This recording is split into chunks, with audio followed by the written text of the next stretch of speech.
Hello and welcome. Today we're talking about the accusative case in Russian. So what is the accusative case?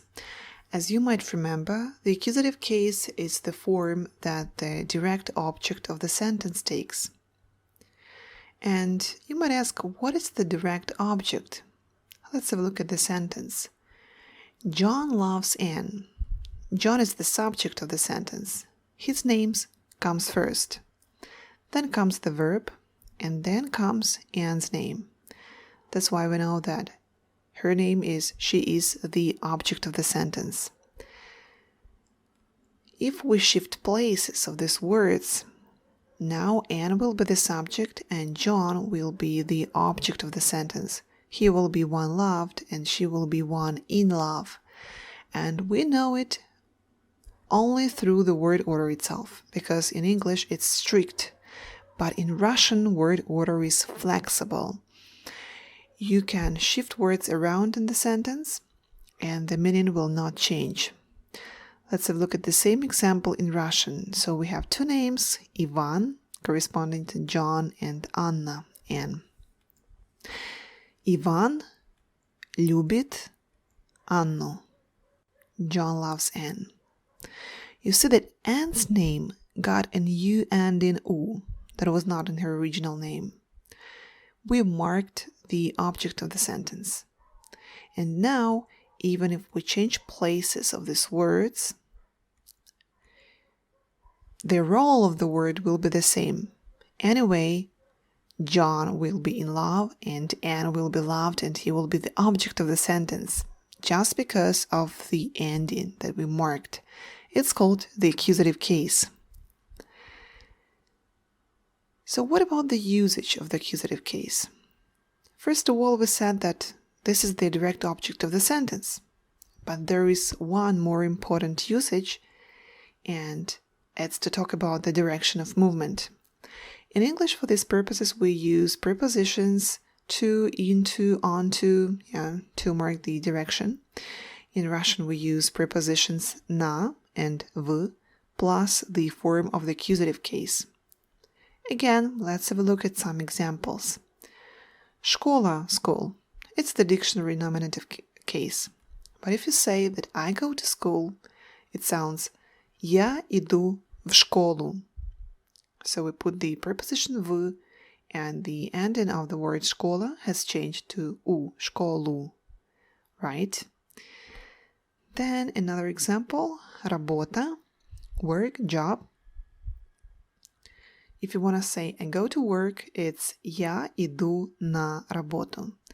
Preposition на and ending again has changed from a to u. Right? And one more example. Grecia, Greece. Let's say we're flying to Greece tomorrow. Мы летим в Грецию завтра. Preposition в and Грецию. The ending of this country has changed. It's not ya, but you, the accusative case with the direction. In another lesson, we will also talk about when we use prepositions v and na, how to differentiate between them. But now let's talk more about endings. You know that accusative case and all cases in general are applied not only to nouns, but also to adjectives and pronouns. But for the sake of simplicity, in this lesson we will talk mainly about endings of nouns. You know that in Russian we have three genders. It's masculine, feminine, neuter, and all of these genders can also take a plural form. In previous examples, we have mentioned some feminine nouns, so let's start with them, as they might already be familiar to you. So feminine nouns are nouns ending in a, ya, and sometimes in soft sign. So if the ending of the noun is a, it changes to u, as in previous examples.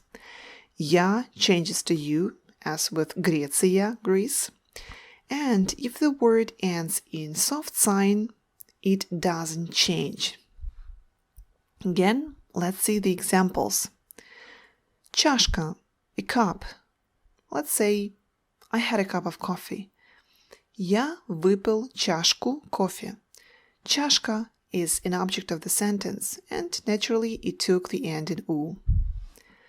Another example with ya at the end, it's полиция, police. If you want to say we call the police, it will sound like мы вызвали полицию. Yes, so ya has changed to you. And the word with a soft sign in the end, it's a daughter, дочь. For example, he really loves his daughter. Он очень любит свою дочь. So having ending a soft sign, it didn't change. Alright, now let's talk about masculine nouns. With masculine nouns, you need to differentiate between animate nouns, which are persons and animals, alive things, alive objects, and inanimate nouns, objects, not living things. With inanimate nouns, it's very easy because endings don't change. Yeah, that's good news. For example, dom, house. It ends in consonant, and you remember that masculine nouns usually end in consonants, most of them. So they have moved into a new house. Они переехали в новый дом. You see, no endings, nothing has changed, the same. It's very convenient. Or for example, tea, chai. It ends in you. It's also an ending of a masculine noun. I like green tea. Я люблю зеленый чай. Again, nothing has changed, the same ending. Or for example, спортзал, the gym. I go to the gym twice a week. Я хожу в спортзал 2 раза в неделю. Again, nothing has changed. Спортзал, спортзал. The same. Very convenient. But now let's talk about animate nouns. So persons and animals. These nouns will take endings a or ya. Yeah, again, let's have a look at examples. If it's a usual consonant, like in the word sin, a son, it will take a ending a.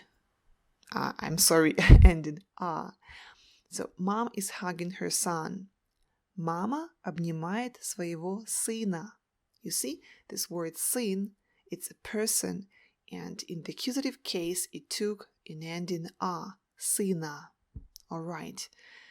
But if it's a noun ending, for example, in soft sign, учитель, a teacher, a male teacher, it will take ending я, because the ending of this word is soft, л, учитель.